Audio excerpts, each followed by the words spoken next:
तो accounting principles should increase the usefulness of accounting records by making accounting information more meaningful. मतलब कि accounting principle increase कर सकता है उसका यूज़फुलनेस अकाउंटिंग इंफॉर्मेशन को मीनिंगफुल बना के। और अगर कोई प्रिंसिपल अपना यूटिलिटी को मीनिंगफुल नहीं बनाता है तो वो जनरली एक्सेप्टेड अकाउंटिंग प्रिंसिपल नहीं होगा। अब हम लोग देखेंगे सेकेंड पॉइंट, ऑब्जेक्टिविटी क्या होता है। तो ऑब्जेक्टिविटी मीन्स वेरीफिएबिलिटी। ऑब्जेक्टिविटी को हम लोग वेरीफिएबिलिटी भी बोलते हैं। On accounting principles should be supported by facts and free from personal bias and whims of the accountant. It means that there should be some way to find out the correctness of the information reported. अब हम लोग देखेंगे feasibility. On accounting principles should be feasible. Practicals, feasible को practical भी कहा जाता है। तो accounting principle practical होना चाहिए so that it can be implemented without any difficulty. मतलब जब उसको इम्प्लीमेंट करे तो कोई डिफ़िकल्टी ना होना चाहिए, without any difficulty. On accounting principle can be used without much complexity और कॉस्ट. बिना किसी कॉम्प्लेक्सिटी और कॉस्ट का यूज़ किए हुए होना चाहिए. ठीक है. It may be noted that these features sometimes conflict with one another characteristics with one another. ठीक है. Other characteristics, first man made. मतलब कि अकाउंटिंग जो होता है वो मैन मेड होता है. Accounting principles are man made. ये मैन के द्वारा बनाया जाता है. This principle are not rigid and universal. मतलब ये रिगिड नहीं होता है, चेंज होते रहता है और यूनिवर्सल रहता है. और यूनिवर्सल भी नहीं रहता है. They are based on arguments, experience and usefulness. और ये बेस्ड होता है आर्ग्यूमेंट्स, एक्सपीरियंस और यूजफुलनेस में. ठीक है. Fast developing.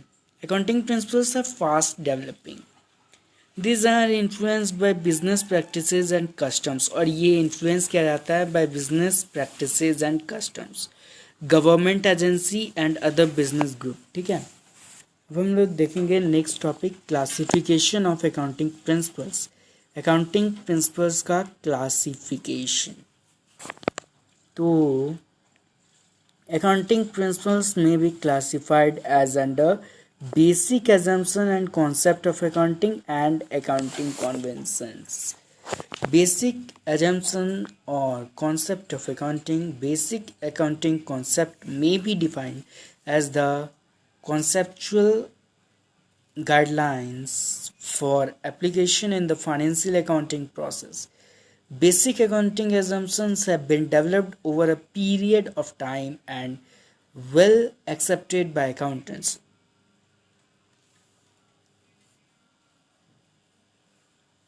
ठीक है. Accounting principles are self-evident propositions and statements, something taken for granted. Following are the basic concepts or assumptions, which are number 1, separate business entity assumption or concept. Business entity assumption is also known as accounting entity. मतलब business entity assumption को हम लोग accounting entity concept कहते हैं. It means that a business unit is considered as a distinct entity. मतलब कि जो business unit है वो डिस्टिंक्ट यूनिटी हो जाता है इसमें. फ्रॉम इट्स ऑनर्स एंड मतलब डिफर करता है from its owners and all other entities. According to this concept a business entity is on economic unit. मतलब कि इस कॉन्सेप्ट के अनुसार जो बिजनेस एंटिटी होता है वो इकोनॉमिक यूनिट होता है जो कि ऑन करता है its assets and its own obligation liabilities. The owners may have personal bank account, real estate and other assets, but these will not considered as asset of business. मतलब ये सब को हम लोग कंसीडर नहीं करते हैं, जैसे कि bank account real estate and other assets. ठीक है. All the transactions of the business are recorded in the books of business from the point of view of the business. Even the proprietor is treated as a creditor. और इसमें ना proprietor को हम लोग treat करते हैं as creditor to the extent of his capital. In case of non-corporate bodies like sole proprietor and partnership firm, there is no separate legal entity.